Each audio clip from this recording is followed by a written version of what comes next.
Hello and welcome to Let's Write This Movie. I am your friendly neighborhood screenwriter, René Garcia. And I am along for the ride in Brian Glass. He's both of those things. Yes. If you're just joining us, I'd like to remind you that this is a experimental personal project that is designed to get me writing weekly pages, and hopefully by the end of this project, or at least season one of this project, I will have a completed script that we began from concept all the way to a first draft, and hopefully we'll have time for a second and possibly a third draft, because who the hell wants to produce a first draft movie? And I don't know what you mean by hopefully, man. This season ends when it's over. All right. And we go until it's done. All right. I'm with you. This may be a 3-month project and maybe a 3-year project. It doesn't matter. It's going to be a killer script by the time we're done. Oof. If it takes me 3 years to write a first draft, I don't deserve to be a screenwriter. Let me just say that right now. True. So, Brian. Yeah. Before I dive into some topics that I didn't discuss in the last episode, is there anything you want to share, catch us up on over the week? The only thing I can say just generally, and for those who are thinking about doing something like this, is that it's very stimulating. It's been kind of electric since we began the last one, and that vibe hasn't ended. So I'm really excited about it. When I got my first set of pages, which was due Thursday, on Wednesday, I thought, okay, this is interesting. And I really enjoyed reading it. So this process has been a lot of fun already, man. So I'm just super stoked and excited about doing it. Fantastic. So am I. And I was so excited to turn in pages. I was so inspired since the last episode that I turned them in a day early. That's what I'm saying. I think it helped that I was already 4 pages ahead, but hopefully I can keep up the pace for next week. I would, you rewrote those already, so. That's true. I did rewrite them a little bit. But I think we're getting ahead of ourselves here. So a couple of housekeeping things, topics. First of all, I would just like to remind everyone that while this is a personal project of mine, and it is once again designed to keep me on task and keep me accountable, not just to Brian, not just to myself, but also to you, the internet, you, the viewer, and possibly the listener when I get around to putting this, on different audio platforms. I encourage you, I invite you to be part of the creative process by visiting our website, and I'm just going to pull that up right now. It is letswritethismovie.com, and every week I will be posting new pages, roughly 10 pages or so, and you are welcome to read them. And once again, I'm targeting every Thursday. Please visit the site, read the pages, and if you have any comments, questions, concerns, anything you'd like to add to the story or think we should take out, please leave a comment there. Or if you would rather leave a comment here on YouTube, that's fine as well. But if you want your feedback considered for our discussion shows, which is what you're watching today, you'll have to leave it on the website. So let me just click one of these posts here so you can see what it looks like. And here in this PDF viewer is where you will find the new pages. Brian, anything to add about the website? No, I think it's great. I'd love for them to comment there, but I wouldn't be surprised if people are going to comment on YouTube. We'll find out. Yeah, and I'm trying to do this other thing. Just it's a little nice to have, but I think it will help us distinguish this project from other projects. I'm planning on drawing sketches for this particular story and other screenplays if this project keeps going. The idea was to have little storyboard frames. I don't know if that's necessarily going to be every week, but like this week, I just drew a couple of facial sketches for our main character. They're not the best, but I just I just whipped them up over a couple of hours, and I think they kind of get the idea across. So let me know if you like this idea. Let me know if the sketches are good, bad, neutral, whatever you think. Or if you just want to go with static images or the previous static images that my co-host Brian has been creating. I think this is a great idea. And I think that you'll be in a great position when we're done with this to do the first adaptation into a graphic novel. There you go. Okay. So, one of the topics I wanted to discuss before we get into the discussion of the pages is why I chose to write this story, why this was something that I was inspired to write at all. And it really stems from my experience, not only as a person who watches movies, but as someone who wanted to become an actor in Hollywood films. There just wasn't a lot of roles for, or at least, good, meaty lead character roles in Hollywood movies for Asians, that is. That's the important part here. I can't believe I didn't jump on that immediately. It's the Asian thing. Wait, you're Asian? Yeah, yes, I am, Brian. I know you're colorblind, right?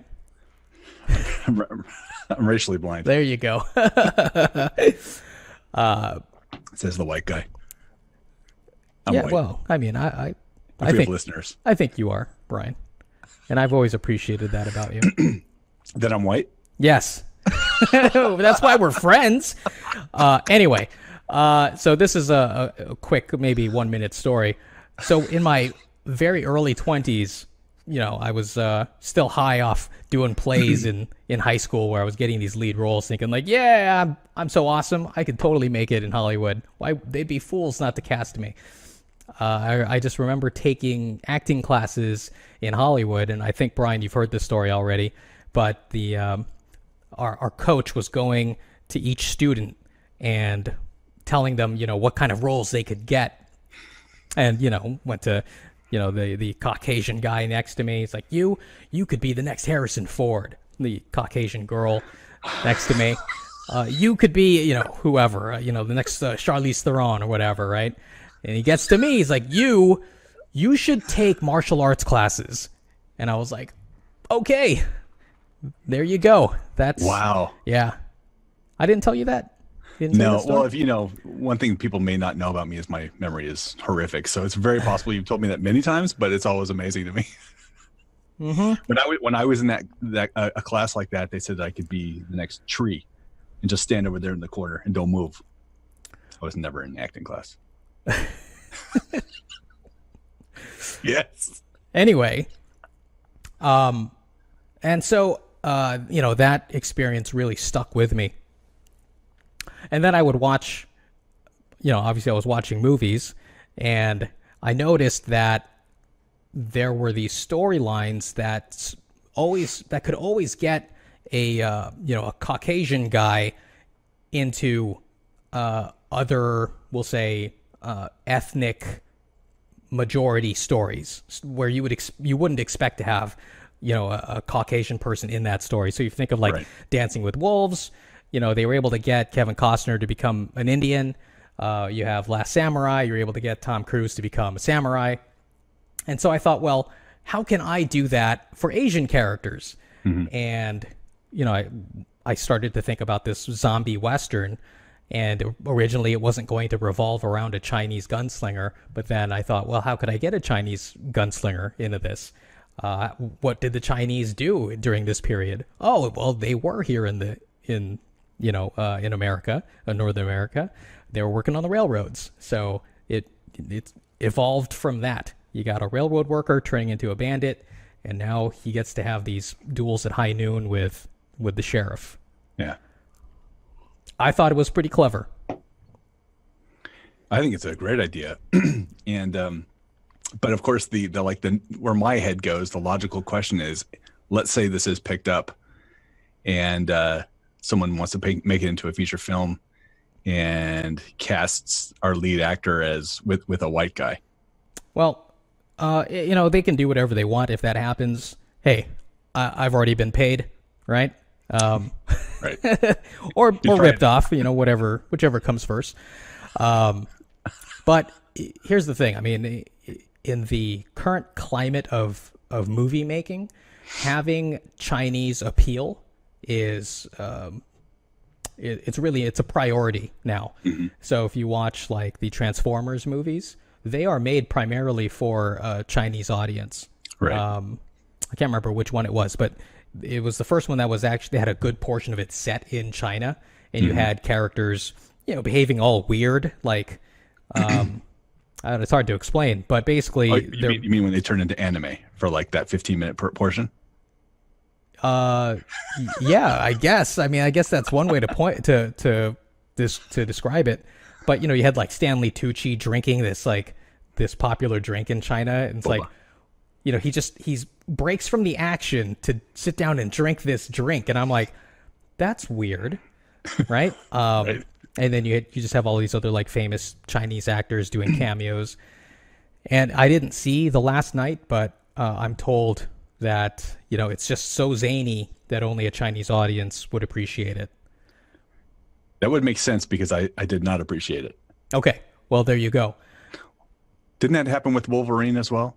They said a portion of that, not Wolverine, but the one before, like Logan. Yeah, that was set in Japan though.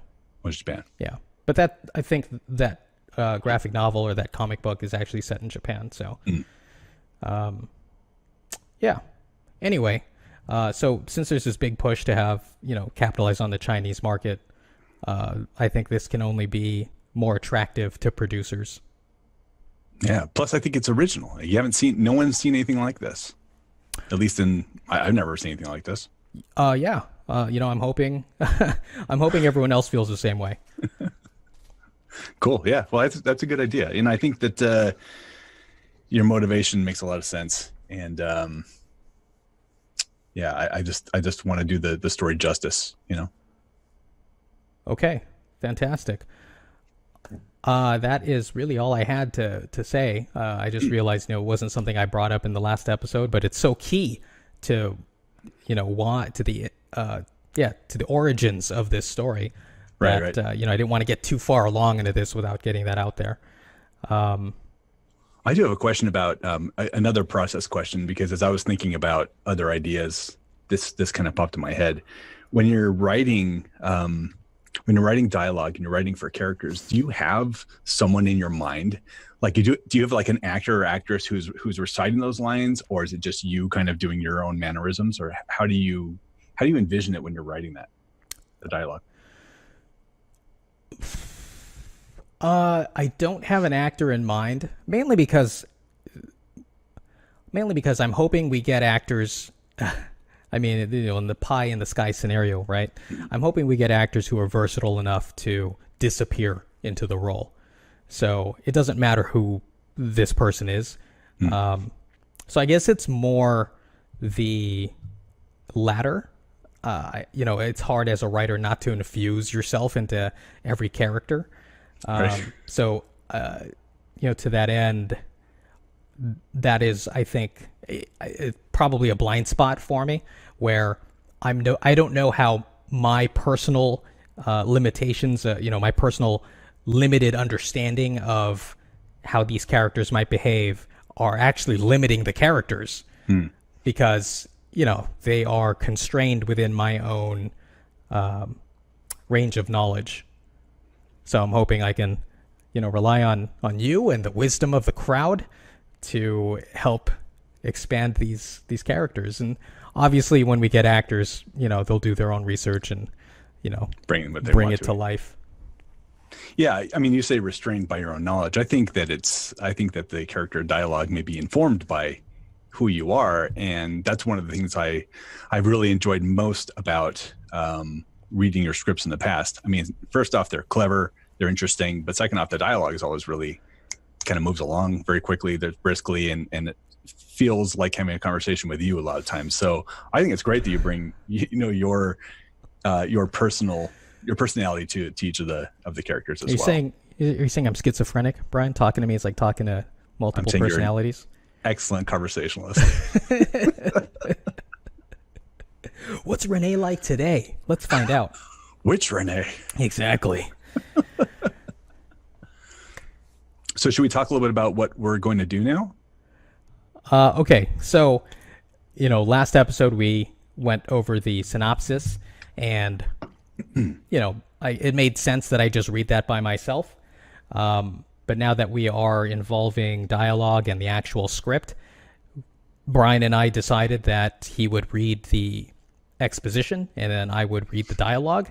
I am going to do my best to differentiate the characters with different voices, and you will you will get to hear my professional accents and impressions. Yes. Oh yeah. I wish I wrote an Irish character in. Oh hey, man, this is only like 8 pages. You got lots of room for an Irish character. Oh totally. I'll just throw one in just because. Just a line or two. Yeah, he'll get killed really immediately. Renee, what does I don't know how to read this. Shar. Got it. Thank you. That's all he'll say. And then he dies. Then he eats some beans and explodes. Bean zombie from Ireland. Oh my god. All right. Okay. How do you follow that? You can't. We just have to dive right in. That might be part 2. Being zombies from Ireland. Wow. All right. Well, shall we? Yes. Let me just make sure I have the script up. Okay. So I'm hiding our faces, and now we have this gigantic script. This way, those of you watching this on your phone can read along. All right. Okay, let me just get to page 1. Go ahead, Brian. Would you like a title page read? Epitaph. Sure. Written by René S. Garcia, Jr. Copyright. 2018. What year are we in? That's it. All right, here we go. Exterior. I'll try that again. You ready? Here we go. Do it. Apparently, Siri thinks I'm talking to her. Go away, Siri. And exterior, Arizona plains, train tracks, 1879, morning. Train tracks stretch into the desert. Following the tracks in the opposite direction leads to a giant smoldering divot where the tracks have been blown up. Behind the twisted iron is a stopped train. 2 horses are hitched to the engine. Interior, locomotive, continuous. 2 masked men have finished binding and gagging the engineers and move on to the passenger car. Interior, passenger car, continuous. The car is full with roughly 20 people from different economic backgrounds who are busy speculating about the delay.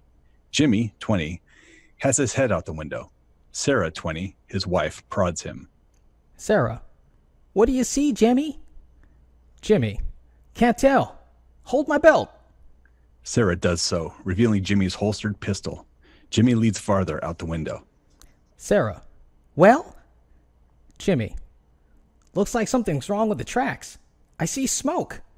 Sarah, this is silly. I'm going to look for myself.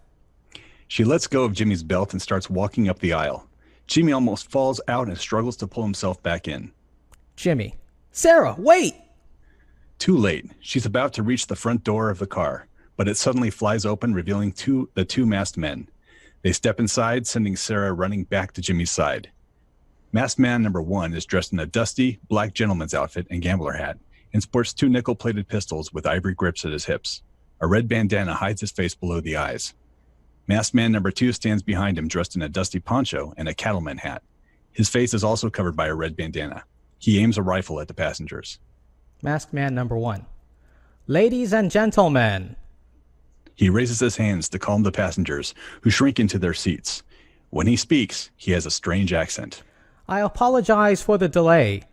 Let me start that again. I apologize for the delay, but on behalf of the unofficial coalition of Chinese railroad workers, I regret to inform you that there's a problem with the tracks. But don't you fret. Once the station ahead realizes you're late, workers will be dispatched post-haste to have you on your merry way. Old passenger. Coalition of Chinese, what? Never heard of you. Masked man number 1.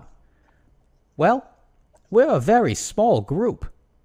A third masked man rides up on a cart drawn by 2 horses. He pulls up along the side of the passenger car and draws a rifle aimed at the window. The passengers yelp when they see him. Masked man number 1. That's why we need your donations today. Masked man number 2 shoulders his rifle, moves down the aisle with a large sack. Ugly passenger. Donations? You mean robbers blind? Masked man number 1. Call it what you want, but there's no reason to be ugly. So, if you will kindly deposit your jewelry, money, and any other valuables, then we'll be on our way. And you'll be alive. The passengers reluctantly deposit their valuables in a sack. When masked man number 2 sees expensive-looking luggage, he tosses it out the window at masked man number 3, who places it on the cart. When masked man number 2 gets to Sarah, she tries to cover her wedding ring, but the man sees it and grabs her wrist. Jimmy intervenes, and a scuffle ensues. Masked man number 2 pulls out a knife, and Sarah screams. Masked man number 1. What's going on over there? Masked man number 2 makes a strange sound like a deaf person and raises Sarah's hand to show the ring. Masked man number 1. Ma'am, you either take it off or we cut it off. Either way, we're getting that ring. Angrily, Sarah twists off the ring and throws it at masked man number 1. He snatches it out of the air, then bites down on it with his molars. He makes an impressed face at Jimmy before tucking the ring into his breast pocket. With nothing left, masked man number 2 rejoins masked man number 1 at the front of the car, sweeping the crowd with the rifle. Masked man number 1. We appreciate your generosity. Please, have a safe journey. He motions, and his partner exits. He turns to leave. Jimmy. You bastard! You bastard! He stands. I know who you are. Masked man number 1. Okay. Turns to face Jimmy. Who am I? Jimmy. You're that Chinaman train robber goes by the Long Fang. You and your partners are killers, wanted across 3 territories for murdering lawmen, women, and children. He drops his hand by his side near his pistol. Masked man number 1 tips his hat back until it slides off his head and dangles from his neck down his back by some cording. His hair is longish and graying at the temples. He slides his bandana down to reveal a manicured goatee and mustache. Masked man number 1. My name is Fang Long. The Long Fang, if you prefer. I've killed a lot of people, and I'll kill you too if you do something stupid. Jimmy tries to build enough nerve to draw his gun. Some of the male passengers lock pleading eyes with him, but Jimmy lets the moment pass in frustration. Satisfied that nothing is going to happen, Long turns to leave. Jimmy. There's also a bounty on your head. $2,000. Dead or alive. The fear drains in some of the male passengers' faces. One man notices a pistol already in another man's lap. That man notices the first and nods. Near the back of the car, a pistol is heard cocking. Jimmy grimaces in determination. Long.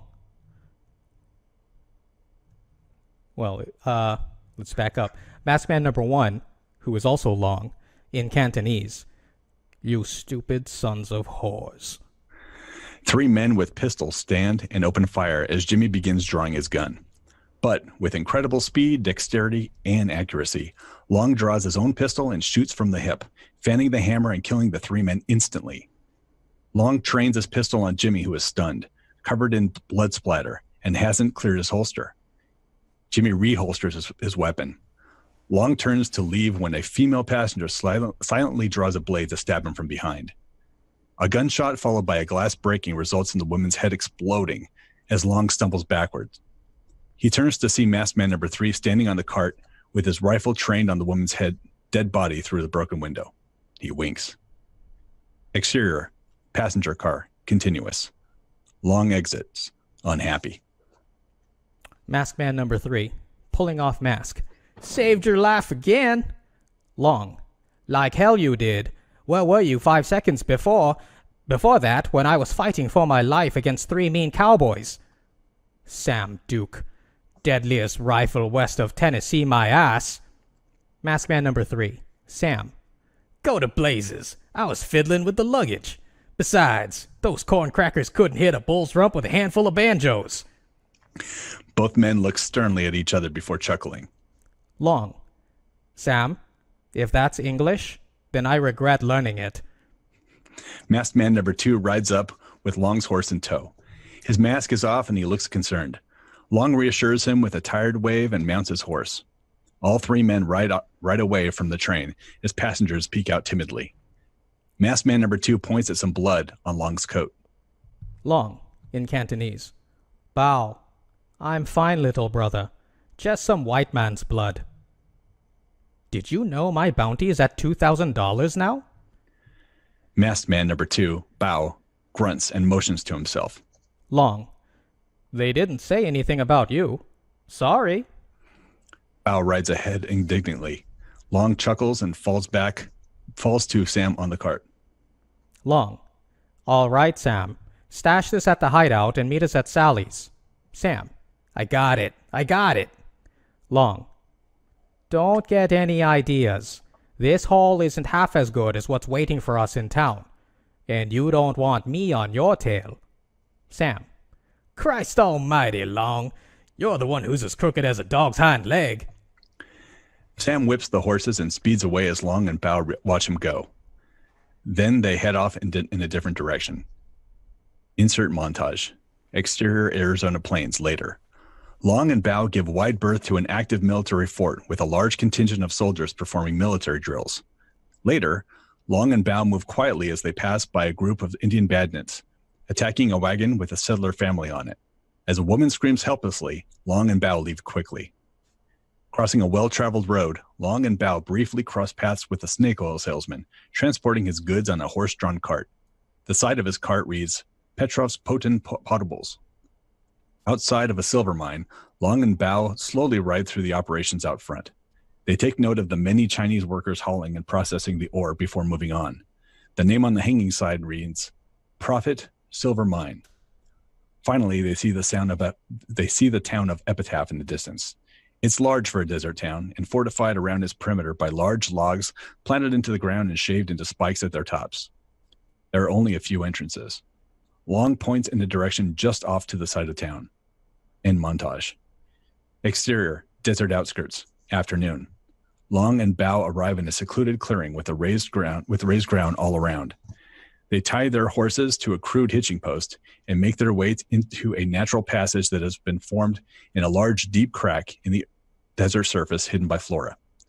Exterior train station platform, continuous.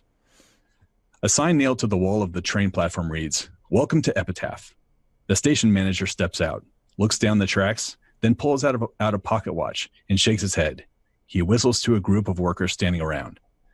The men grumble as they draw a handcar out onto the tracks and load it with the new rail, spikes, and sledgehammers. The section crew then begins pumping the handcar down the tracks. The station manager goes back in the office. Standing alone on the platform is U.S. Marshal Everett James, 45. His black duster is dusty, and weary eyes peek out from beneath the brim of his ridge top hat.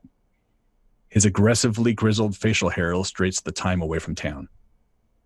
The town sheriff, Stan Holden, 35, approaches.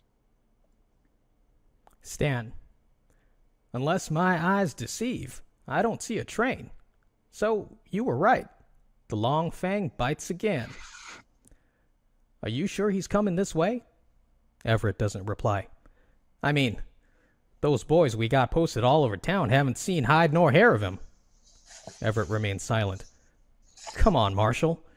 You've been riding those boys pretty hard for days. Let's call him in. Everett. He'll be here.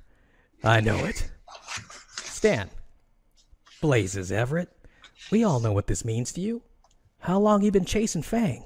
What's one more day? Let these men see their families tonight. Everett sighs heavily. He softens.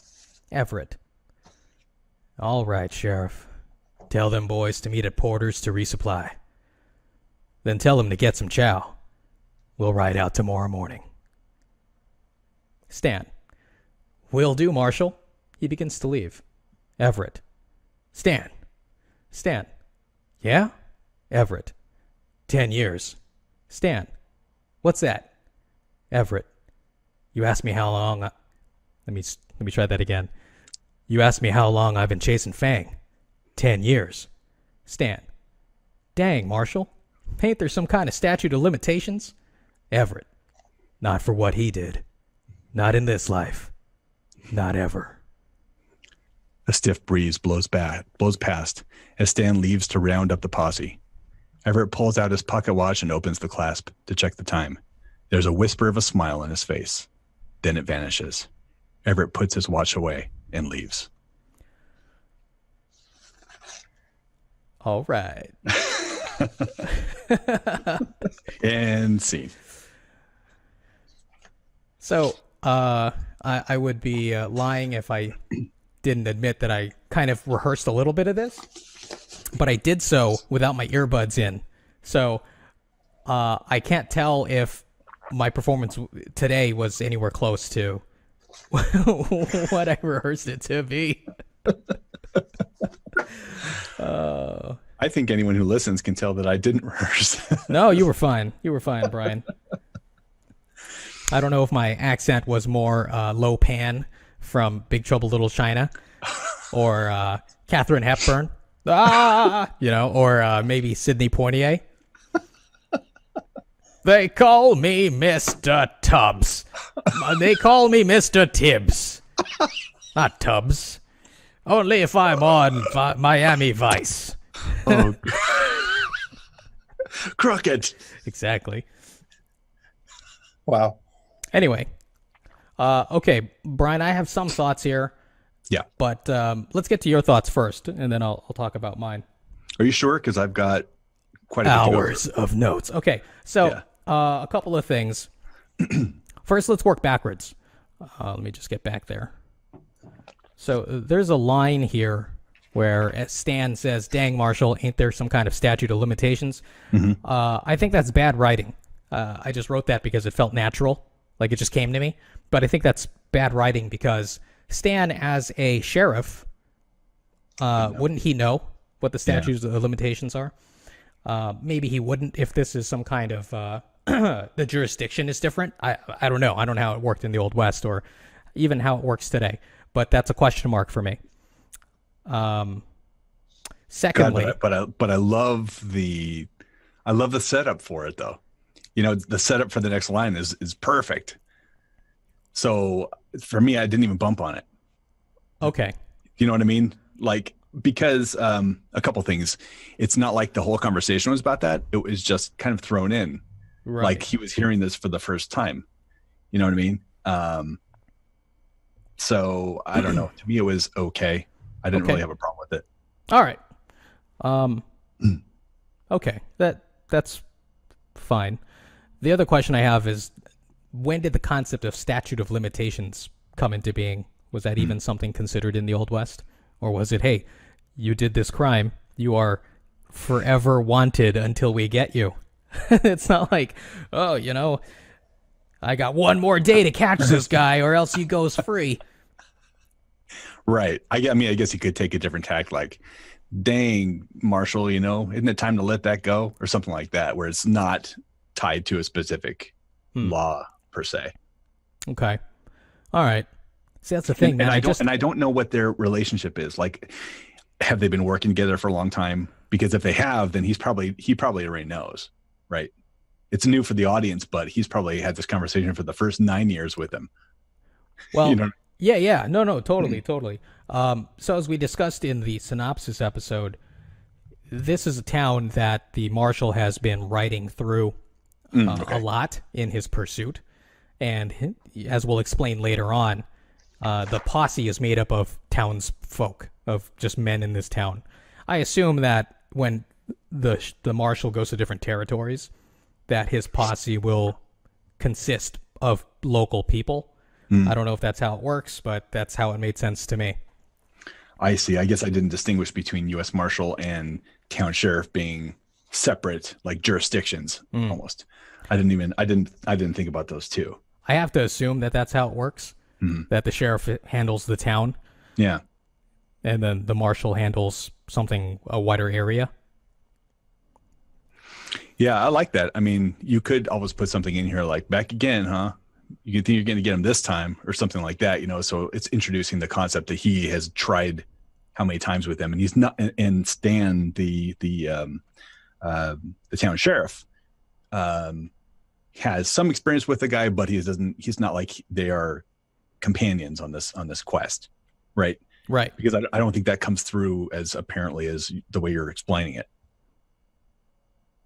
Well, I did want to, he does say here, we all know what this means to you.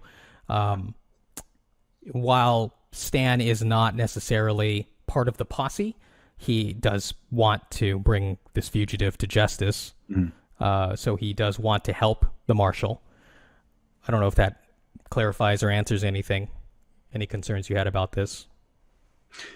I mean, to be honest, it didn't really register anyway. I was kind of enjoying the characters already, but I'm just trying to think, building that backstory a little bit more if you think it's necessary. To me, it wasn't as big of a deal. Well, there's a lot to establish, and I didn't want to cram it all here in this one meeting, but I will say this. I think this scene needs to be reworked, or at least this dialogue between these two characters in this introduction scene, because Stan is not meant to be a character that we like.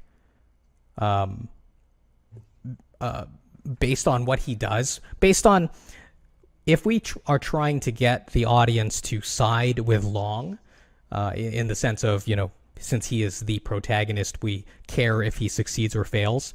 Stan is going to be an antagonist for Long. In fact, he's, in my mind, when I wrote the synopsis anyway, Stan is the one who kills his brother in upcoming pages.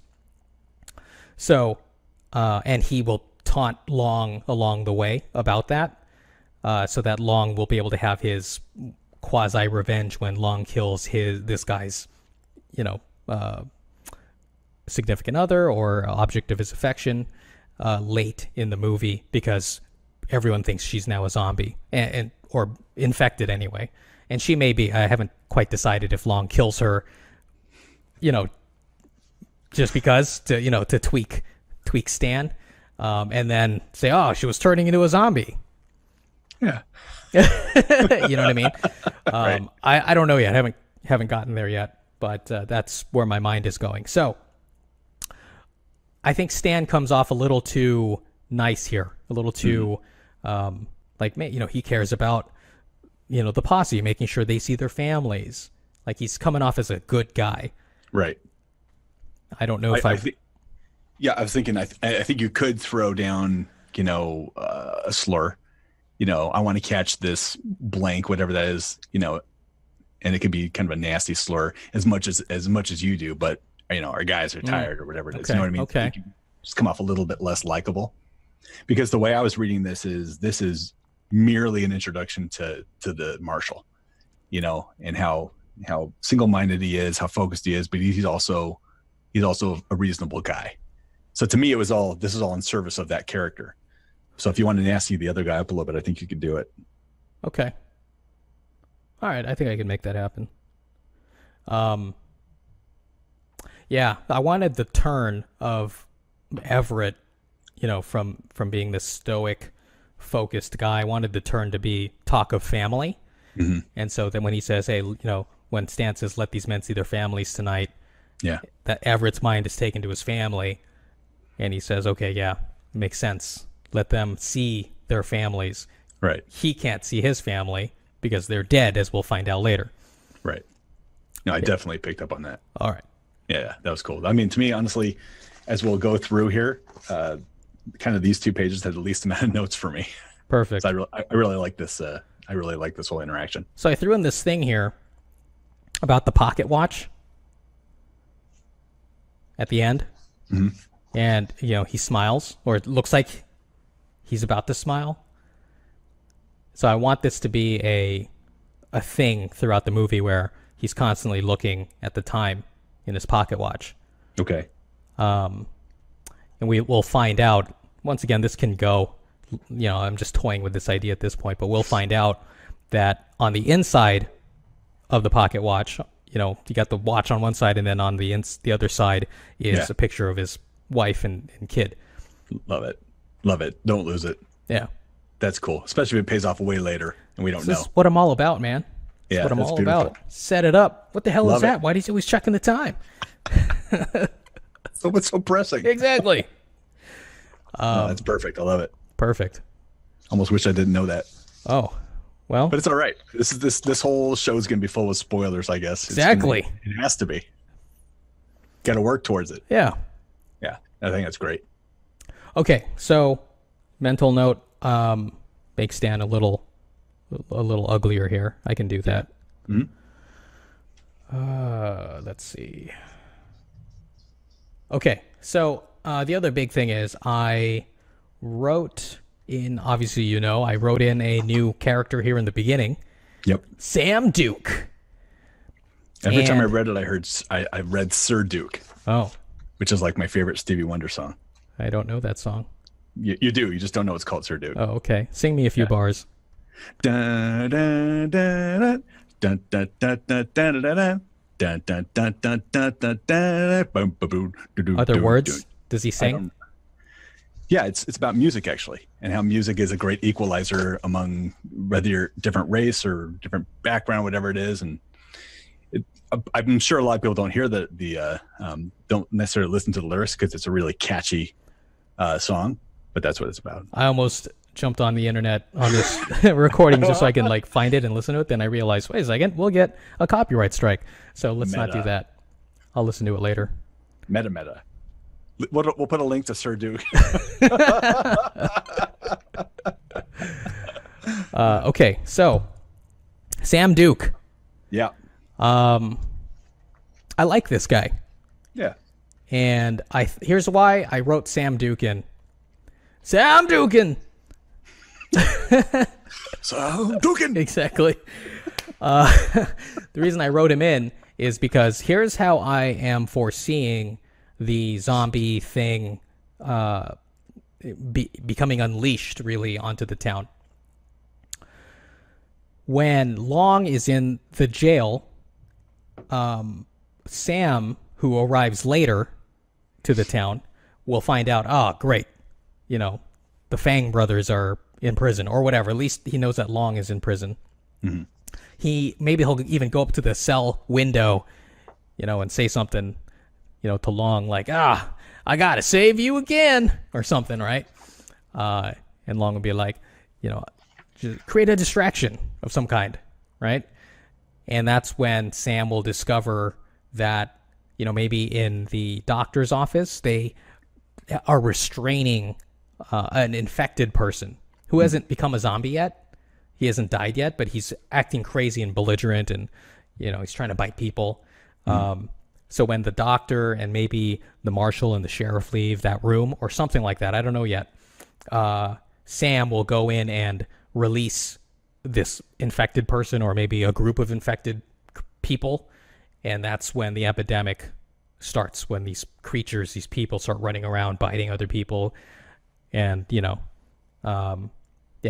you go. All right. Now, that won't be the source necessarily, right. But that will be the thing that kicks it off. Like, I want other people in town to be getting sick, if that makes sense, right? Based on the different interactions they've had with what I described in the synopsis. Either they got bit by the dog or they drank, the Russian snake oil salesman's potables. Or I think as I said, potable. Yeah, it's fine, Brian. Potable. So I have a little bit of a problem with Sam Duke, but we'll get to that a little later. Oh, yeah, he's awesome. That's kind of the problem. So anyway, here's the problem. Here, I also have a problem with him. He is. I don't know if we need. He's kind of supplanting the brother, right? Like the brother, Bao. He's like this non-entity, and then he dies. Yeah. Right? We don't really get this brotherly relationship where we care that Bao gets killed, and we care when Long mourns over him in the next 10 pages or so. Mm-hmm. So I'm a little worried about that. Right. I think you have two issues there, and one is that not only is there not really connection between them that you can tangibly perceive, but also even if there is it going to get overshadowed by Sam Duke? because he's kind of charismatic, and your attention is kind of drawn to him just by the way he's written. He has too many of these weird attention drawing. It's not these weird, but I could just see like if someone was acting, this would be like, oh, and that scene was stolen by. Do you know what I mean? And that's what I'm concerned. That actually is my concern with him, to be honest. And I think it's remediable. It's easy to remedy, but when I was reading it, that's where my attention went. Okay. That's totally fair. Well, this is what happens when you just create a character out of whole cloth, pluck them out of the ether. You go here because I need you to be a plot device later on. A cool, fun plot device that we all like. Exactly. Damn it, like him too much. Sorry if I cussed. What's it? Does it matter, or what is his ethnicity? Who, Sam? Yeah. I pictured him to be a white guy. Okay, so just the two of them are what is like the face of the Long Fang gang. The brothers. The brothers are the Long Fang group or gang, whatever you want to call it. Sam is just, someone that they've partnered with. Now, the gang over these last 10 years, in my mind, it has always been evolving. Like whoever they could work with, whoever was advantageous to them, they worked with. So these are all associates. Job. Yeah. Okay. Yeah, I was just curious. Sam is a very, authentic Chinese name, which is what threw me for a second. That's sarcasm. Okay. For the listening audience. That was sarcasm followed by a strange look from René. Well, I wasn't sure if you meant like an Americanized, authentic Chinese name. All right. Not in 1879. That's all for me, Brian. Oh, okay. So I will, instead of going back to front, I will go front to back on this. So I have... you don't want to go side to side? I could. I'll shimmy a little bit.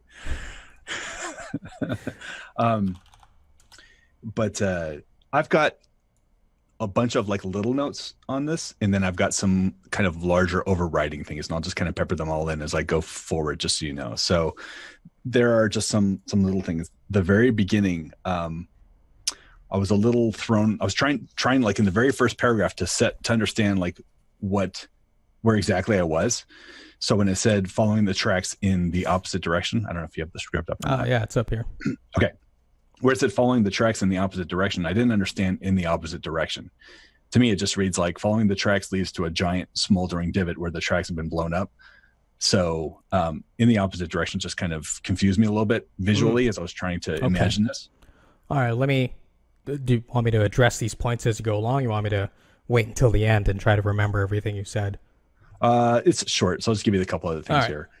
And then behind this, I put this, behind this twisted iron is a stopped train. 2 horses are hitched to the locomotive at the front of the train. So again, just trying to orient the person who's reading this for the first time and doesn't quite know what's going on and may not know for some reason what an engine is. Even though you talk about locomotive next, I was just trying to be a little bit more explicit because I know the front of the train could be called an engine or a locomotive, but I think a locomotive is more relatable for most people. So it's just, again, it's just a little bit more explicit for that first time person going in. Hang on. So which version of pages 1 through 8 are you referencing here, Brian? The one that you said you said use this one. That's the one. Yeah. So let me just make sure we're on the same page here. The last line of the first paragraph, does it say 2 horses are hitched to the engine? Yeah. Okay, and you're saying it should say locomotive? I said 2 horses are hitched to the locomotive at the front of the train. I'm being like super explicit just so the first time reader understands what we're talking about. I see. Okay. These are minor things. All right. Okay. Want me to respond? Okay. So let me just take that one first. Totally fine. I could rewrite it to be locomotive at the front of the train. I am trying to keep it within the 4 line per action description narrative, exposition, whatever you want to call this. That's why I took it that little bit earlier. I traded you. I traded in the opposite direction. Oh, okay. So I'm trying to. So let's get to that. I'm trying to direct the eye, right? So if we just look at the first sentence, and it's train tracks stretch into the desert, I want the mind's eye to be on train tracks, just staring at train tracks that go into the desert, and it's just this barren wasteland of desert and these train tracks on this flat plain. Are you envisioning that, Brian? Just like parallel train tracks just going off. I am now, but the way I read it was not that. All right, well, I read it like left to right. I read it as going like just going off screen to the right. I didn't read it going off into the horizon. Okay. I mean, it's kind of a director's choice anyway, but well, yeah, but as a screenwriter, obviously, I can't really control the visuals at the end of the day, once it's on the screen, but I want to try to set it in the right direction as much as I can, right, while trying to be succinct. Okay, well then, there you go. I guess that's the problem. I don't know, Brian. I guess I guess if you want to draw like my eye, the reader's eye there, then I guess you have to be maybe a little more explicit about that, like into the desert horizon or something. So then I would probably look straightforward. Okay, I could do that. Desert horizon. Like I said, these are minor things. It's just like I was trying to get into it immediately, and it threw me a little bit. I was trying to understand it. Okay. So that's why, now that you know where I'm orienting the camera, turning the camera around, we see, the tracks are exploded, and there's a train right beyond that. Right. So there you go. That's what I was going for. Yeah, it's the reveal of, the problem. Yeah, I got it. Okay. So the next section is where I had my first like big issue, which was the very next part of it, where it said interior locomotive, 2 masked men have finished binding and gagging the engineers and move on to the passenger car. So the way I'm reading this is that I'm watching the 2 masked men having finished binding and gagging the engineers. Now they're moving in. I'm watching them move on. Right. And I have a little bit of an issue with this because I prefer the entrance of the masked men being given a little bit later, when you first hear them or you first see them come in. I think it's on page 2 when masked men 1 and 2 like step in. I don't want to see them. I love the idea of seeing the 2 engineers bound and gagged, and I think that's cool, and I would totally leave it. Like I would actually rewrite this as 2 engineers are bound and gagged. Like that's it. You just see that one thing. Okay. And then it kind of builds up the tension a little bit. Like what's going on here? We don't know. I mean, it looks like there was definitely something done to the tracks. You see the engineers are tied up. The people, the passengers are like talking to each other, like, what is going on? Looking out the window, trying to figure it out. And then boom. Now we've got our cool introduction of these guys that, rather than seeing them snake around. So to me, I think it'd just be a little bit more powerful that way. All right. Easy enough. Okay. And then for Sarah, the first thing she says is, what do you see, Jimmy? This is, again, these are some of the smaller issues. I felt like we need a little bit more of a lead in here. Like she's confused as to why they stopped. Why does she think that why does she think that there's something to see necessarily if they stopped? Because all she knows is they stopped suddenly. She doesn't see the bent or the blown up track or anything like that. So I would probably add a little something like, what's happening? Why do we stop? Do you see something, Jimmy? Or what do you see, Jimmy? Or do you see something, Jimmy? Just a little bit more of a general question, like, is this normal? You know what I mean? Versus what do you see? Like, to me, infers that she already knows that that some external force is causing this problem, and it wasn't just something like a malfunction with the train. You know what I mean? Well, I hear you. I'm just wondering if you were watching this and you already see that the guy's hanging out the window, he's trying to look for something. Do you think that this conversation would have already happened? Where Already been maybe going she's on? asking questions, the other passenger's like, oh man, it's taking forever. What's going on? Yeah, like this didn't just happen. This is the first thing that they say. Yeah, obviously there was time for the engineers to get tied up.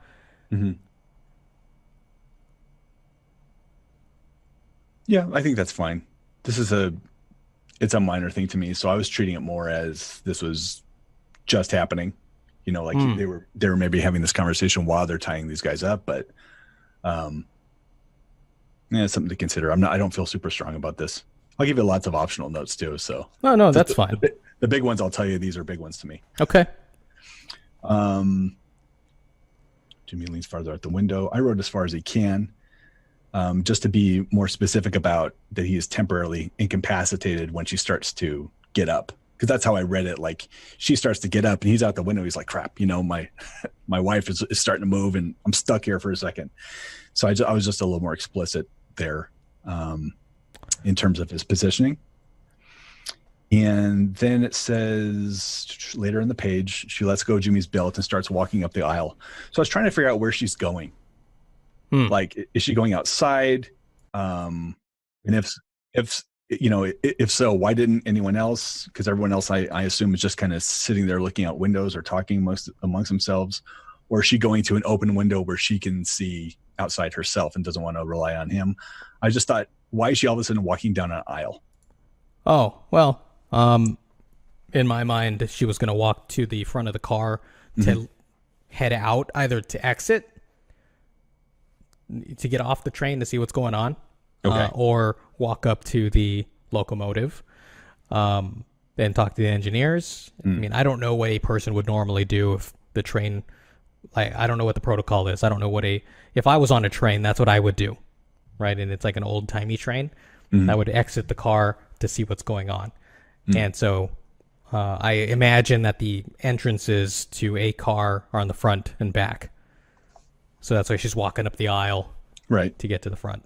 Yeah, and that's what I assumed. I assumed she was trying to go outside. But I'm like, well, if she doesn't know necessarily anything's, you know, any external force is stopping this train, it may very well start up right away. You know what I mean?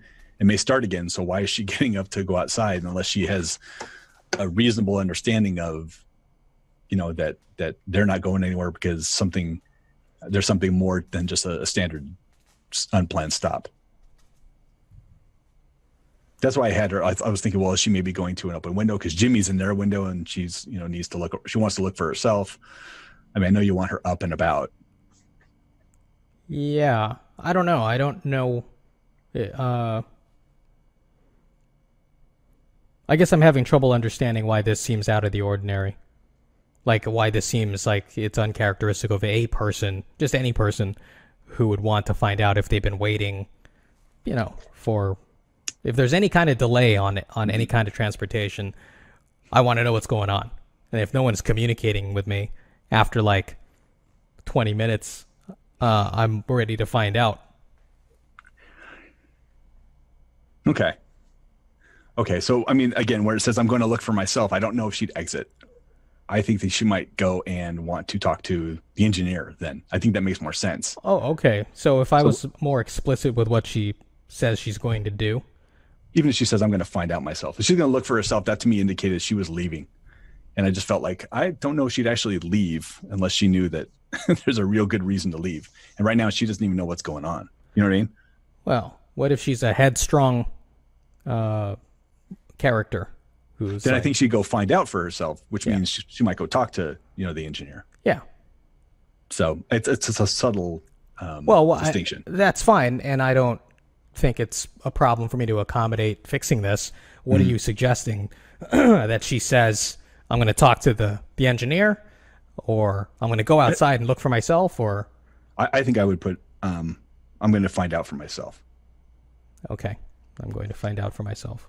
Yeah, which I didn't write here, but I'll send you my notes after.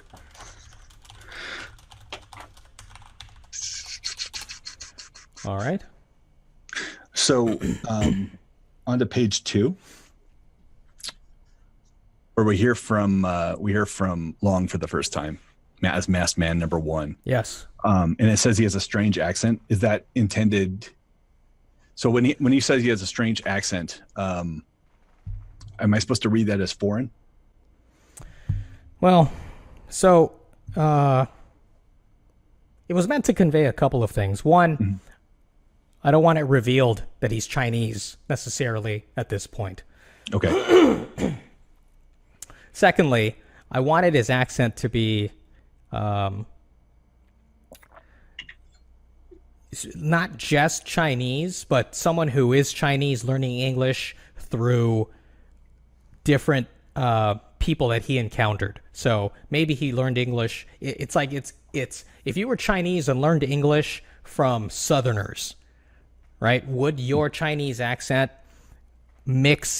be mixed in with a Southern drawl? And what would that sound like? I don't know. Or what if you learned certain words from, a Mexican bandit that you were, working with for a year? Yeah. Would that affect your accent? I don't know, but I think it would just add more, make Long more exotic as a character. Okay. Now I know I didn't incorporate any of that nuance into my performance because I'm terrible. But I'm hoping a skilled and trained actor can bring that kind of versatility to the performance. Okay. I don't agree with your premise, but I agree with your point. Yeah, wait, you my premise, or do you mean my opinion of my performance? Yes, that. Oh, okay.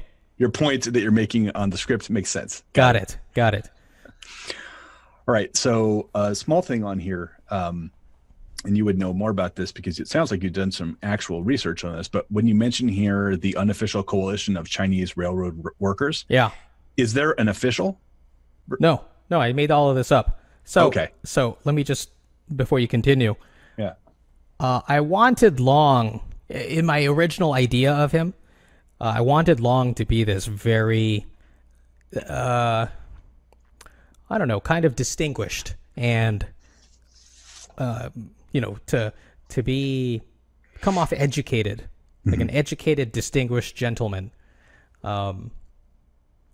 And so he would riff and make up these things because it amused him, right? The way I do. So we're going back to the whole, hey, let's incorporate parts of me into these characters. If I was an arrogant train robber who'd been doing this successfully for 10 years or 15 years, whatever it is, I'd spice things up and just make up, stories for the banter. Okay. I was just curious. All right. Because I was like, okay. All right. So let's get to my second larger point, and that is with Long. Yes. And this kind of fell into relief when I saw more of Sam Duke as well, because I was struggling a little bit understanding Long's voice, his tone. And I didn't know if he was being sincere, if he was over the top, kind of sarcastic, if he was polite, if he's still threatening. And I felt like some of that was missing from the dialogue as I read it. I could get more of that from your performance. Yeah. But I was trying to understand his personality here. It certainly felt like he was in control, like throughout the entire interaction. And certainly when he pulls out the gun, that he's a badass too. I got that, but I didn't understand who he was versus, his brother seeming kind of like your typical little brother. Doesn't always get his way, seems sincere. He's in line with his brother. He's a good support guy. Sam, being kind of the sarcastic, a little bit more carefree if he's the hired gun, a little bit more loose, with just with his reactions. I got that, but I didn't quite understand Long from here. And I think it's a little bit of an issue that and again, this is one I think is one of the larger things that I just would look at how that is actually going to be conveyed, because this is our first introduction to him, and this sets the tone. And I feel like the U.S. Marshal, I got it. I got kind of who he was. At least I think I got who he was, in being this guy who's driven, who's got the passion for the family, who sees, beyond that. But at the end of the day, he goes from driven to understanding to, hey, listen, I'm still very driven. I kind of got who he was, and I didn't understand what Long was about here other than being kind of a professional. You know what I mean? Just from a personality standpoint. Okay. I don't know how to solve it. This is a problem that I'm throwing out. And you don't have to answer it right now, but it's more of something that I think needs a little bit further consideration. All right. One of the obstacles for this scene is that there's a lot of action here. And what I mean by action is that there is an immediate goal that needs to be solved physically. So it's going to be a challenge to get the kind of nuanced personality that I think you're asking for, while containing that within dialogue that gets these people to do what they need to do for the robbery. Okay. All right. Let me give you some other notes I put at the end. I'll just jump in here now for you a little bit. Okay. So this is going to be more like, yeah, got it, Brian, I'm going to do it. No, this is more like, let's just think about different thoughts about this, because when I was envisioning him, I was kind of having a Han Solo feeling about him. Like he's a stand-up guy, but he's also a scoundrel, that type of thing. And I was thinking about kind of the original introduction to Solo and how it was just freaking cool, especially the original version of it. And I was wondering if, in defining Long and the character of Long, if he's just kind of like a guy who lives and makes decisions by his own code and what's right and wrong with, what he deems to be right and wrong. This isn't in the script. This is just me kind of riffing and thinking about this outside the box. So I'm just going to talk for a sec. So again, like by my own character extension, this is where my head went. If he senses mistreatment, for example, he can exact revenge, even if that treatment is not directed at him. So in the opening scene between Jimmy and Sarah, maybe Jimmy is being a little bit of a douche to Sarah or something like that.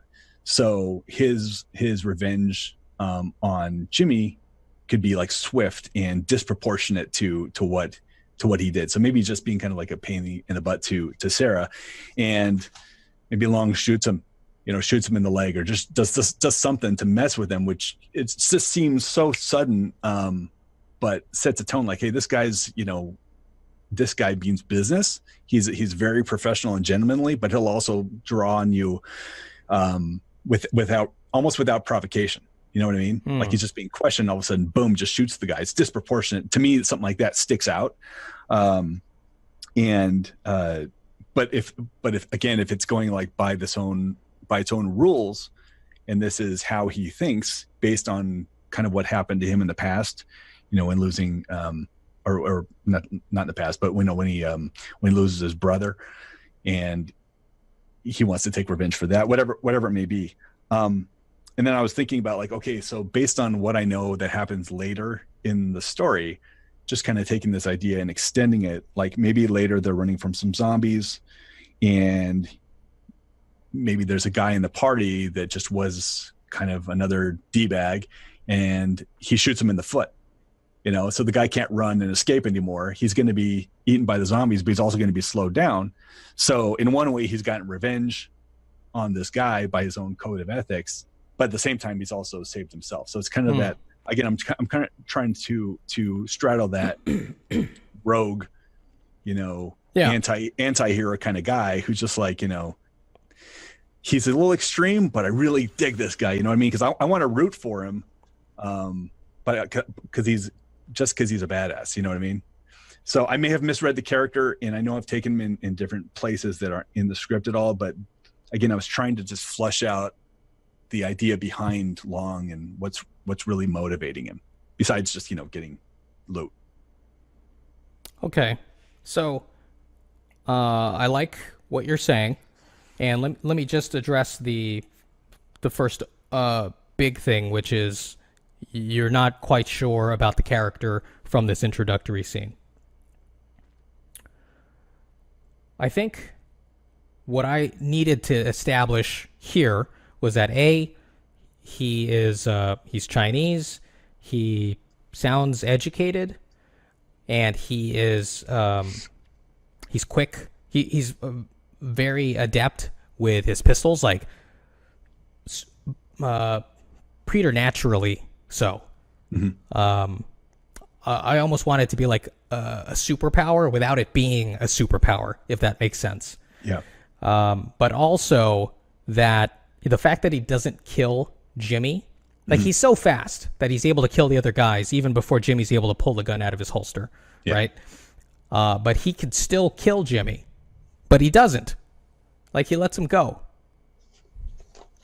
So I wanted to show that he still has a moral compass. He's not just there to kill people. He doesn't kill indiscriminately, but he'll kill if he has to.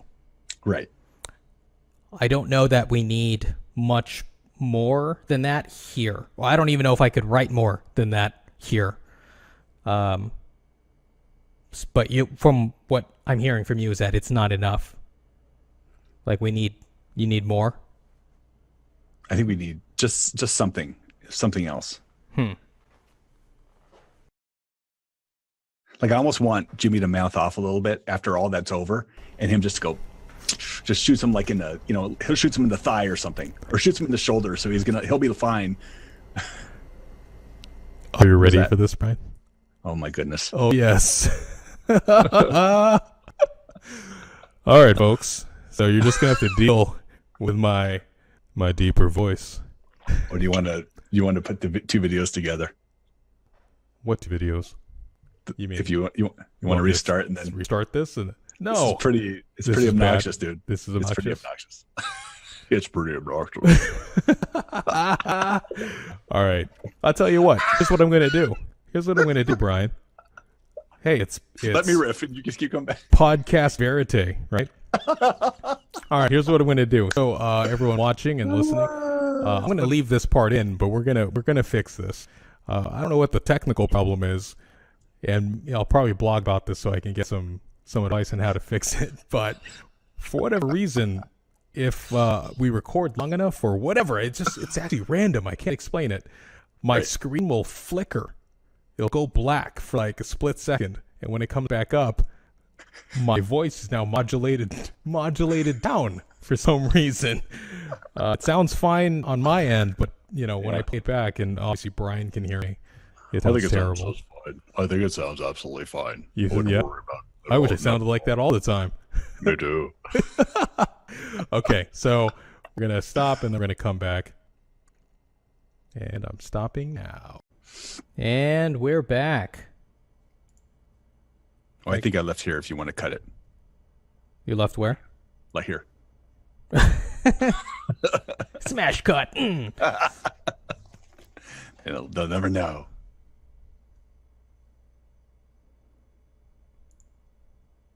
Go ahead, Brian. We're recording now. All right. So you were responding to the whole Fang characterization issue. And yeah, so I was talking about, if he does something a little bit more drastic at some point, like, with Jimmy. Actually, before you continue, so folks watching and listening, I use this thing called Blue Icicle that converts my XLR microphone to a USB, and I don't know if that's the thing that's causing the problem. So, wisdom of the crowd, Brian. Hopefully, I can crowdsource an answer, and it'll get solved. Yes, I hope so. So, Brian, you were saying? Yeah, I was just saying I think that it would be interesting to have Fang to do something a little bit more extreme, as a way to convey. Actually, it doesn't have to be extreme, but it could be whatever to help convey who he is as a character, as a person. So maybe not just in his dialogue. Like, I got a lot out of that little interaction with Sam later, when they just kind of stare at each other and then burst out laughing. I thought that was cool. Like, okay, I understand this guy a little bit more. So I just need a little bit more of that as we build along. Like when, like, where he slides down his bandana on page 4 to reveal the manicured goatee and mustache. Yeah. The way it was written, I was like, is he just stoic? Once they see his face, is he upset? Like, I want to know what he looks like when he does it. Does he smile like, a sheepish smile or something, or what is it that he's conveying and doing that? Okay. You know what I mean? Well, you know what? I didn't even think about writing in performance to convey character. Yeah, I can definitely do that. I think, I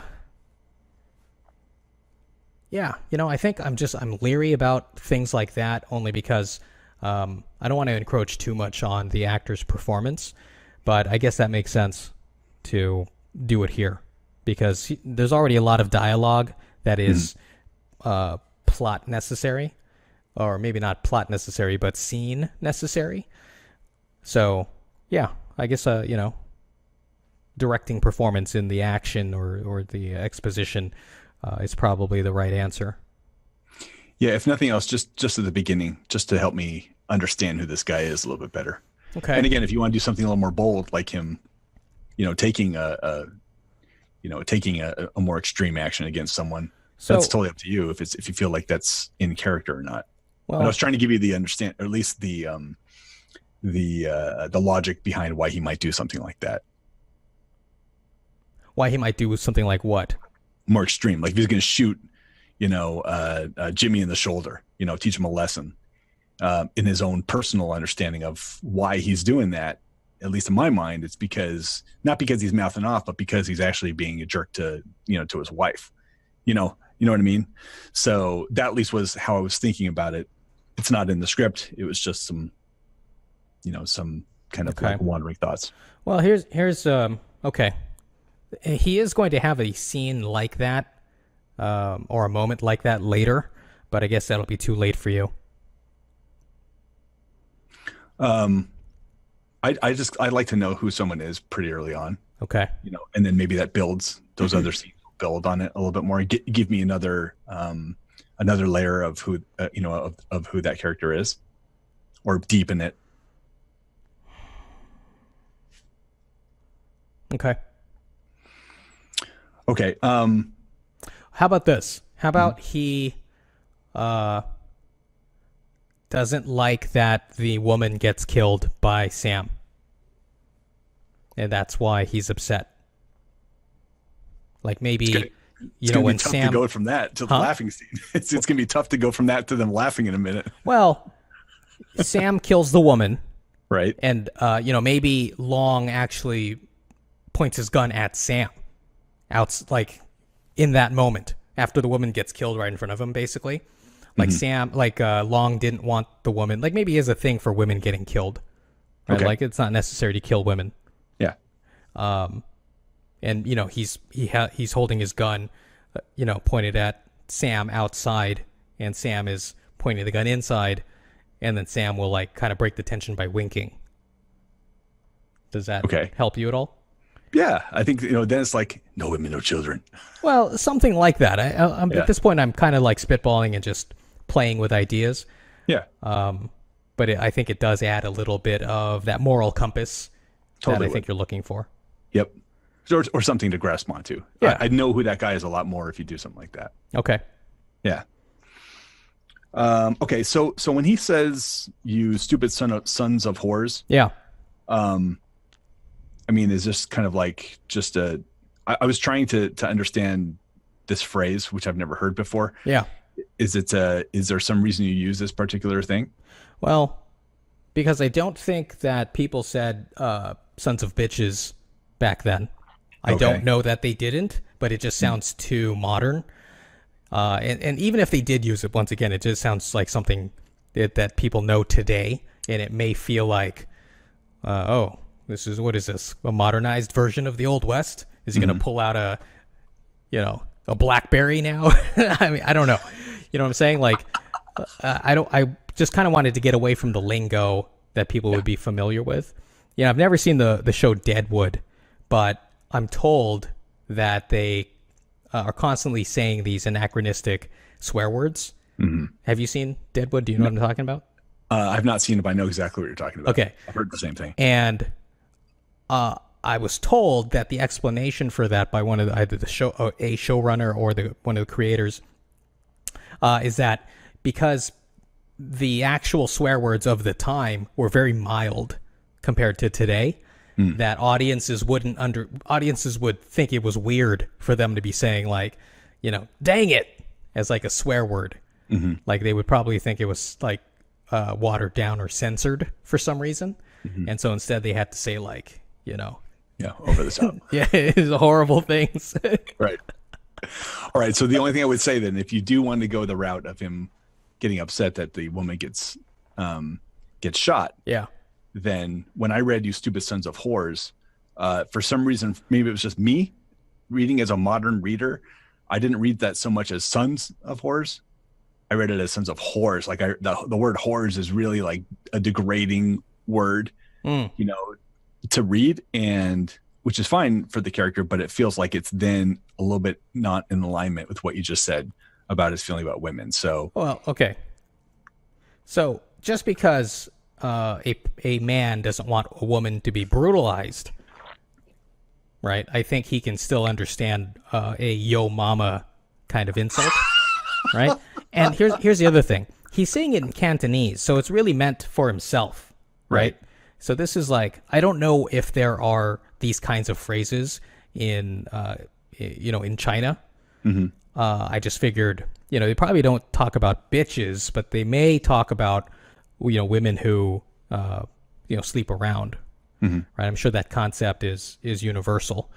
So, and universally disparaged. And so I thought it would be an appropriate, or at least a believable insult, even if the other passengers can't understand it, right? I still want it. He says it in Cantonese to show that he's not, he wasn't born here.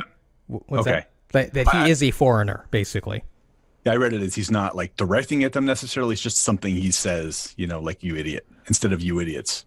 Sure. Yes. Okay. All right.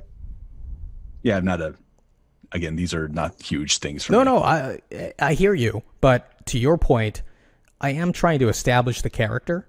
And, especially this early on, I think every little moment matters here. Yeah. Okay. It's funny that you mentioned the woman getting shot and his reaction to it, because I was kind of bugged by that moment, to be honest with you, that the woman pulls the knife and Sam kills her, because I didn't like that the central character is getting saved. I mean, I guess it makes him more vulnerable, but I was like, oh man, I love this guy. I don't want him to be like, I don't want him to be someone who can get off in the first scene if he's not careful. You know what I mean? So, but I mean, I think it's fine. It just kind of bummed me out when I read it, that that's what was happening, that Sam's saving him. What about if, I hear you. What if the argument is, I had it under control or something like that?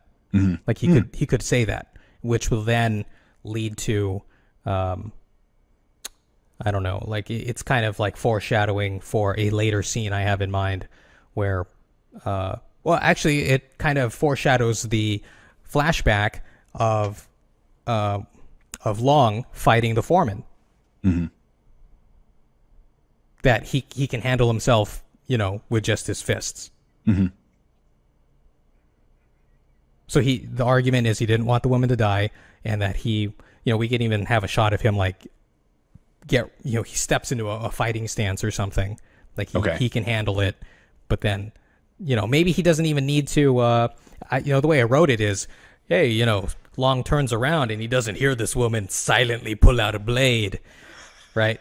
Maybe she can just be upset, right? Like, and she pulls out a knife or something, or knitting needles, I don't know, and she charges at him, right? And he's fully prepared to fight her. Like he's not going to draw his gun on her, but he's fully prepared to take her down.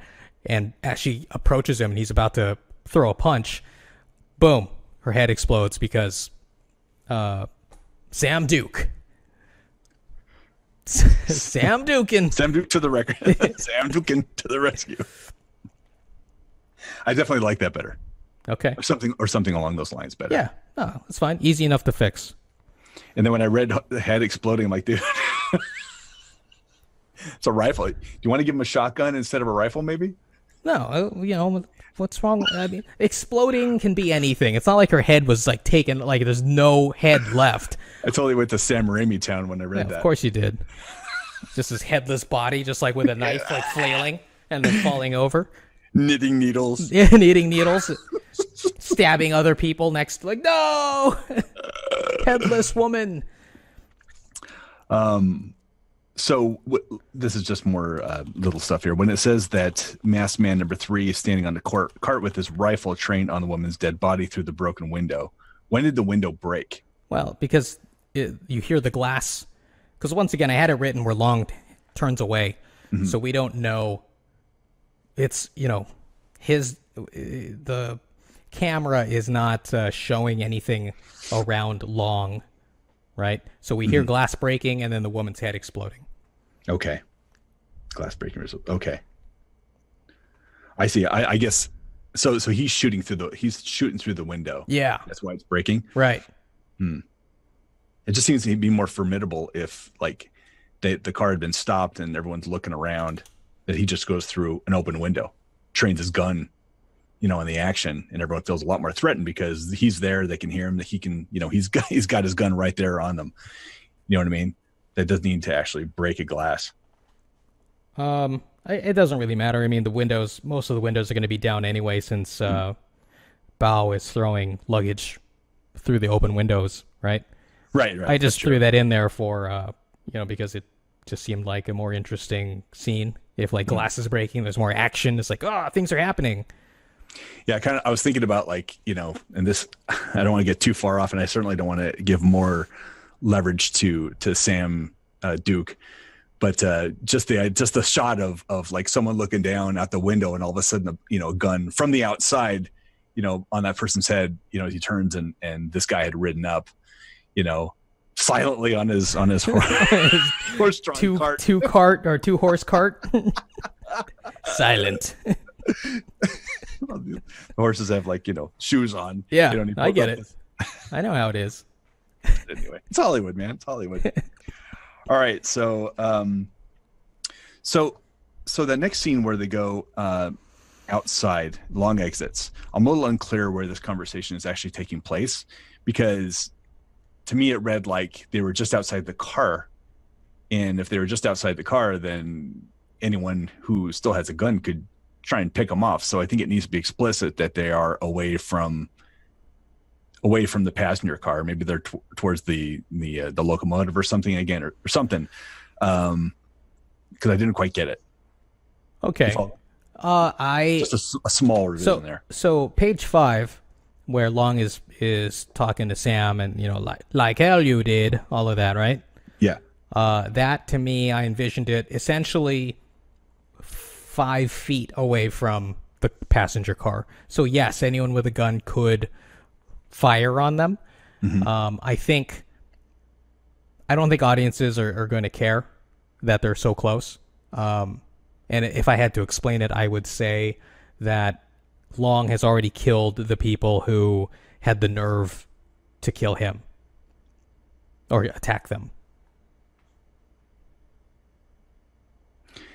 Okay.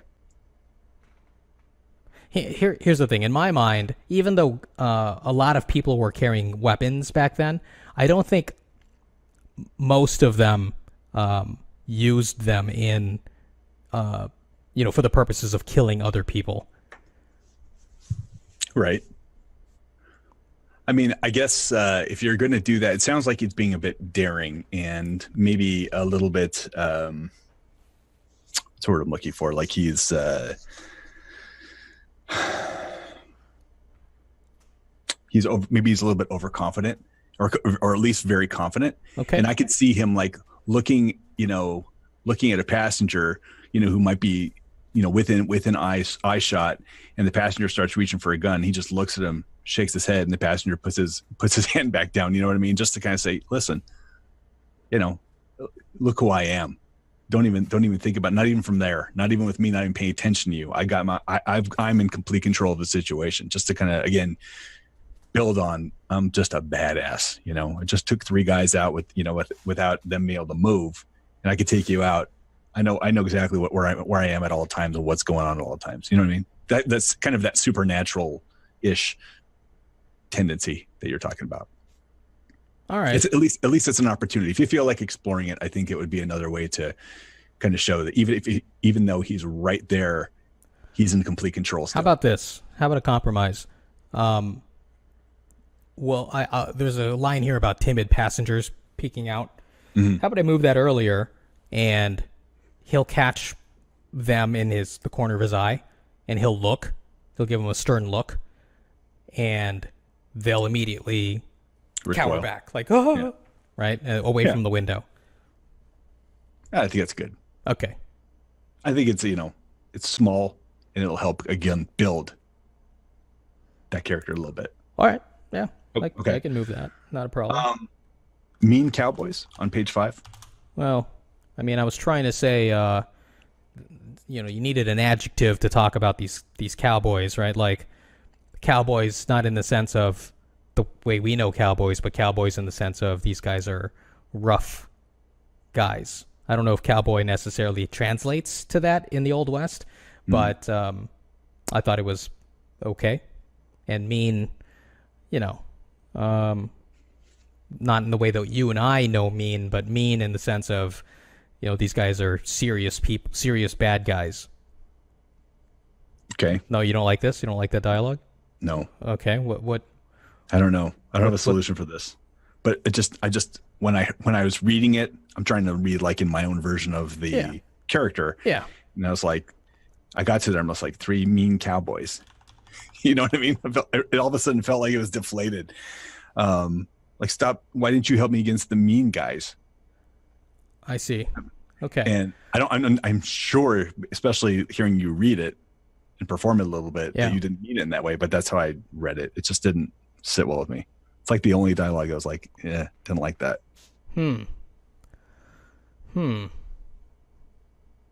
Like, especially with what happened right before. So if I said, what if I changed the dialogue to something ridiculous, like rootin' tootin'? Would that? What I mean is, would that have conveyed the speech of the time better, rather than saying mean? Because that's what I was trying to do there. I don't know if it's accurate. Once again, I just thought, he would say mean in the sense of these are serious bad dudes, right? Yeah.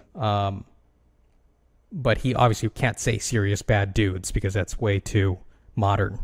Right. So what is the historic version of bad dudes? Mean, right? Mean. What was he? Rootin' tootin'. I don't have an answer yet. All right. I just know I didn't like mean cowboys. Okay, it's fine.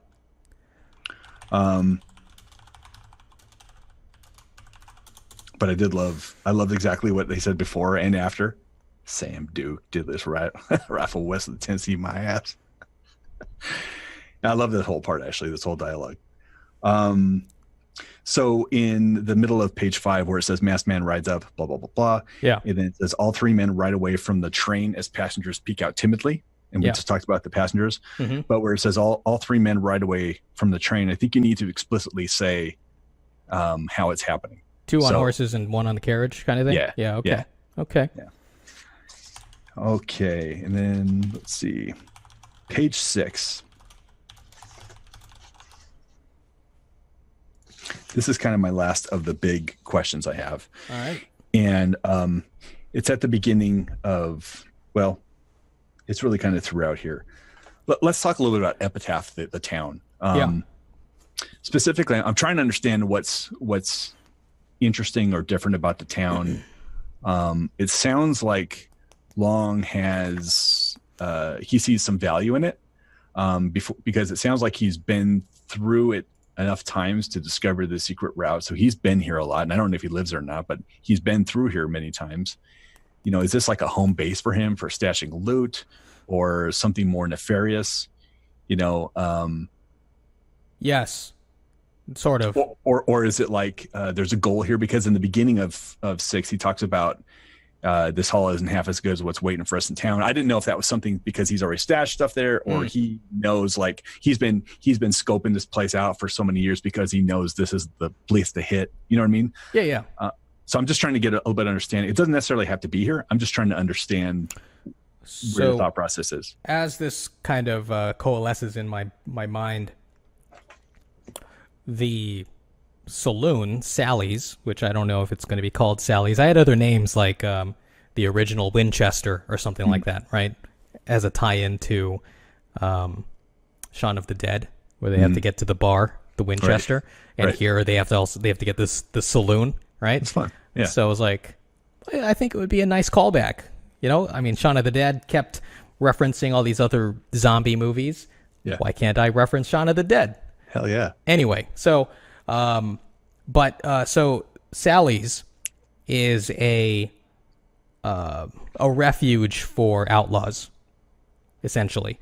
And so as this is, like I said, as it's coalescing in my mind, the secret passage, it used to just be this natural, path through the terrain.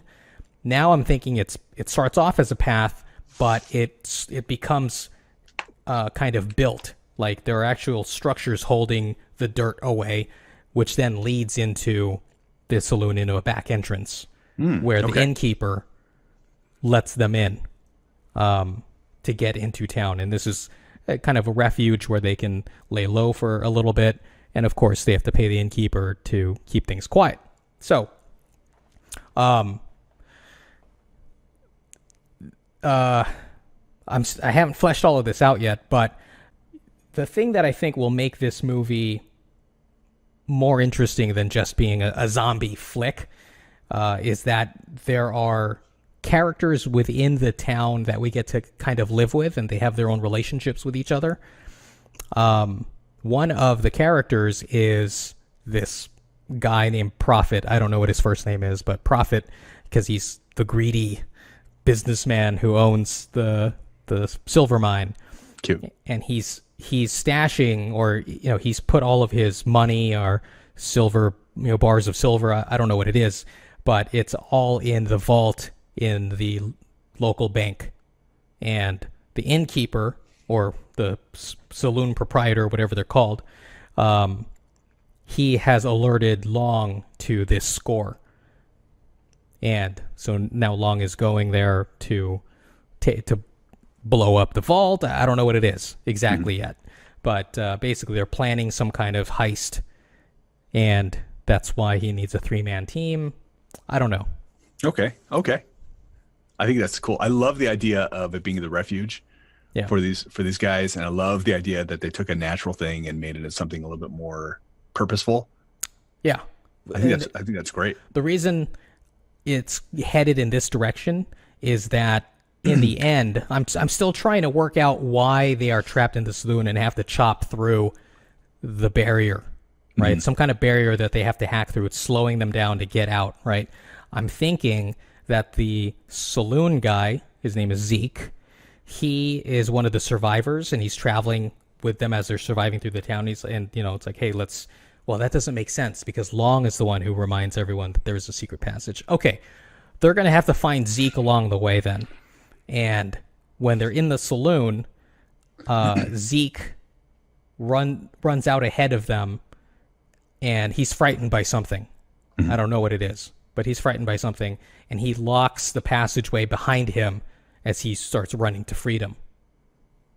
And so this other survivors, now betrayed by Zeke, are trapped in the saloon and have to hack through the closed, storm doors or whatever it is that, keeps this barrier shut, or this passageway shut. Does that make sense? Is this believable? No, okay, I think that's cool. I don't know. I don't know how anything works. Why can you lock the doors from the outside? Why is that possible? maybe he doesn't lock it. Maybe it has handles, and he slides his shotgun in between the handles, and they can't open it from the inside. We'll find out when you write it. When I write it. So in terms of the town, it says the description here is that it's fortified around its perimeter by large logs planted into the ground and shaved into spikes at their tops. Yes. Is this something from your imagination or from reality? Probably from a cartoon I've seen. I don't know. I don't know if I've seen it in a history book, or if it's from a cartoon, but I have to assume the cartoons were basing it off something. Like, you've never seen a fort or some kind of like village or whatever that's been surrounded by tree trunks. I've seen a or fort, logs rather, with like fort, spike. but not like Not a town. No, okay, Yeah. and that's fine. This is where I think I have a little bit of creative license to, or a little leeway to be fantastical. I mean, if you were building a town in hostile Indian territory, I think the town would be half fort. No good? I think it's interesting. How far is the fort that they actually pass from the town? So, that's tough, right? Because I mean, just, relatively, like, what in your mind, how are you thinking about these two? well, I don't know what horse travel is like, right? Like, in my mind, the distance doesn't bother me. It's the travel time is what I need to account for. Okay, so I guess what I'm asking then is, on horse, how long would it take to travel from the town to the fort? Roughly. Well, okay. Is it hours, days? No, it's not days. Maybe hours. Okay. I was just thinking, the way you described this, I did think of a fort, and I thought maybe this is like the old abandoned fort before they built the new one, and they built this town within the fort, so some of those edifices remained, and that's why we have this natural barrier that's been built. That's kind of one of the things that's unique about the town. I was trying to understand, the dynamics of it. But if it's too close, it probably wouldn't make sense. But if it's a little farther apart, then, I mean, Okay. That's all relative. But that's Well, at least. How's this? Even if the fortifications are unrealistic, what if after we have this next kind of action set piece coming up, we have someone explaining to someone else, the audience, the in-movie audience avatar, why the town is the way it is. Right. Yeah, as long as it's done naturally. Of Who's going to explain it to whom, or who they can explain it to? Sam, maybe. I'm gonna have to write somebody in, man. Is Sam getting more airtime, screen time? Here's the thing with Sam. I looked up old West phrases, right? And I'm afraid I'm going to run out of Old West phrases for Sam to say that are appropriate for this movie. I love it. He just needs to say every one. Yeah, that whole thing with the rump and the banjos, and like, this does not make any sense whatsoever. And I thought, well, if it doesn't make sense to me, why not write that kind of line for long? And I thought that was, I felt inspired with that whole, if that's English, I regret learning it. It's the best line. part, yeah. Yeah, I love it. So when you texted me, you're like, hey, how's it going? I'm like, dude, inspired writing. And for the listening audience or viewing audience, we don't talk about this when we talk during the week. We hold all this until the real show. So Exactly. What's going on? All right. So if they're in a secluded clearing with raised ground all around, now when you say that, it makes more sense, because it says, they tie their horses to a crude hitching post. I was like, if they're in the secluded area, it sounds like it's just this barren wasteland, but it sounds like it actually was purposeful again, but maybe not created unless you knew that for that purpose. So that makes more sense. We can skip kind of my next comment. Okay. So on page 7, so when we say here, we're discussing the, introducing the character of Everett James, and his aggressively grizzled facial hair illustrates his time away from town. Does that just mean like he hasn't bathed in a while. Is that what you're trying to say? He's just got like a half-grown beard type of thing. Yeah, He's been away. Okay, right. I was just curious if that's what that meant. So honestly, I didn't have anything on 7 and 8 at all. Wow.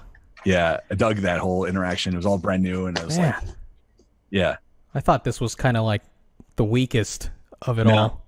No, I think it sounded to me like you wrote it quickly, and it just flowed immediately when I read it. So maybe, I don't know how much time you spent on it or not, but it read very clearly. I understood the local guy and the U.S. Marshal, the deputy, whatever his name is, and then the I don't remember Stan. His name. I don't think I'm supposed to remember his name, am I? Stan, the sheriff. I guess I should, huh?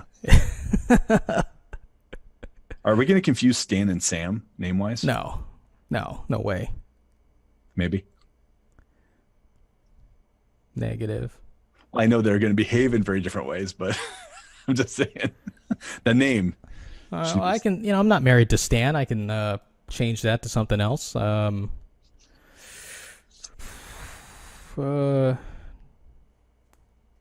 Jeb. All right, those are my notes, man. All right, well, Stan for now, and if it gets confused with Sam, and we'll decide whose name changes. Okay. Well, I don't want to like Sam too much more, so. You don't want to like him too much. I don't want him to outshine Long at all. Well, here's the thing.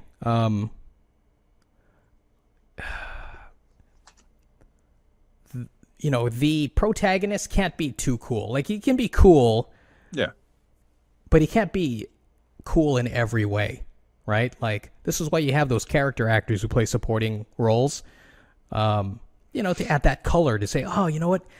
That supporting guy, he wasn't in the movie very long, but he's memorable because he's got these funny lines or whatever. You think of like Braveheart, and you got William Wallace, and he's cool because he's got the big sword and he's the hero or whatever. Yeah. But then you got the Irish guy who's talking to God all the time. Do you remember this?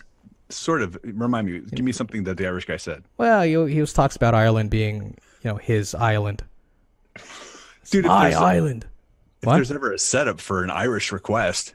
Well, I was trying to be serious here, Brian, but okay. He says, shar, shar, shar, shar. Okay, there you go.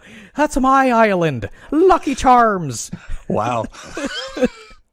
We just lost our Irish audience contingency. Hey, I was trying to be respectful, Irish people. Brian kept teasing it out of me. But I thought Sam was going to be there for a while. Well, yes, but he's there sporadically. I mean, okay. He's not going to join the survivors. They'll kind of be this rogue element while they are surviving, and he's kind of surviving on his own. Yeah. I'm toying with this idea. When you talked about, let's show Long has this moral compass, and he will, it's very, very strict. Like, he feels it very strongly, and he'll do extreme things to demonstrate it, to adhere to his code. Sam, and once again, this is all up in the air at this point, but I was thinking of Sam trying to save Long. Like, he sees an opportunity to kill the Marshal, and hey, Long can go free. He doesn't even need any of these other survivors. Like, it's just all Sam cares about is freeing Long because this is his business partner, right? Yeah. Mm-hmm. So I think you can appreciate, or audiences will be able to appreciate, that kind of loyalty, honor among thieves kind of thing. Yeah. And Long will, because at this point he will have, bonded with the Marshal and the other survivors. Long will make the decision to kill Sam in that moment. So there you go. I think that's going to be very dramatic. I don't know if it's going to be authentic. It's not authentic in my mind yet, but when we get there, maybe it will. Okay. Or it will be. I think if nothing else, I planted, the seeds of my concern about this. I really want to understand Long more, and maybe a little bit less about Sam. So as long as I think you're cognizant of that and making sure that Long is well drawn and totally understood, then it'll take care of itself. Because I like really knowing supporting characters as well. I think it's a definite plus. I think about things even like some of the sillier movies, like the Epitaph movies, all those little characters that came in, even if they were only there for a few scenes, they were very memorable because they had very specific things that, that they did, or the way that they spoke, or whatever it is. It just something made them memorable, and it didn't take away at all from the main characters, and I think as long as it does that in this situation, we'll be in good shape. Okay. All right. So I think I have a pretty good grasp of your concerns, and I don't know if I should go back and address them before moving on to the next section of pages. Yeah. We'll see. But I assume you're going to send me what you have? Of course. Okay, great. Well, Brian, anything else you want to add? No, I think that's, this is, and we've done this in the past. This is the kind of discussion we've had. So, I think a better script has come from it. And I expect that this will, this is what I expected, I guess, is what I'm getting at for the show. Yeah, I'm having a good time putting this together, and it is interesting talking out these ideas. As a writer, I'm going to wax philosophical here. Writing can be I was going to say lonely, but I think lonely isn't accurate. It's a solitary experience, and it's nice being able to collaborate with someone in the immediately. Because I get this other perspective that I obviously didn't have before, and it's nice to be able to address these concerns from that outside perspective now, rather than write this entire script and then realize after it's all done, like, oh, this thing is all broken because I didn't fix this thing here in Act 2 or whatever. Right. Yeah, so if I can re-wax a little bit for you here. Please. As well. I think it takes amazingly thick skin to hear any criticism, even if it's, completely warranted, much less, something you don't agree with. And, this is one of the things that I think makes you kind of unique as a writer and as a friend, that you are very willing to listen to something, and you take a very serious and professional look at those ideas. Whether you agree with them or not, that's solely up to you. But I think it says a lot about you to put yourself out and just kind of expose yourself here, not necessarily for the people watching, but even just to me, because like you said, this is a solitary process. And the only time we've talked about things like this usually has been after you've written something, or if you're at a point where you're just like kind of stuck and you're trying to work through an actual issue, not as you're building an actual story. So kudos to you, man. This is cool. And I look forward to the next set of pages. So do I. Okay.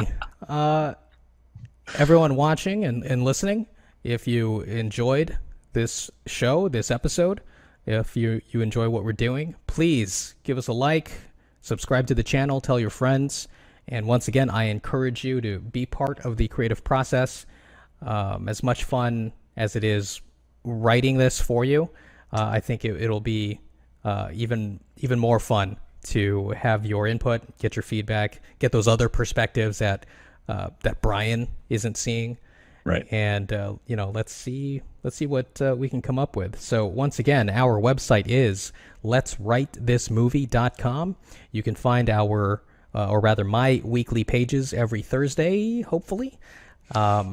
And feel free to read them, give us your feedback, and then on Saturday, hopefully, Brian and I will meet to discuss and see if there's anything that inspired us from what you wrote. And I think that is it.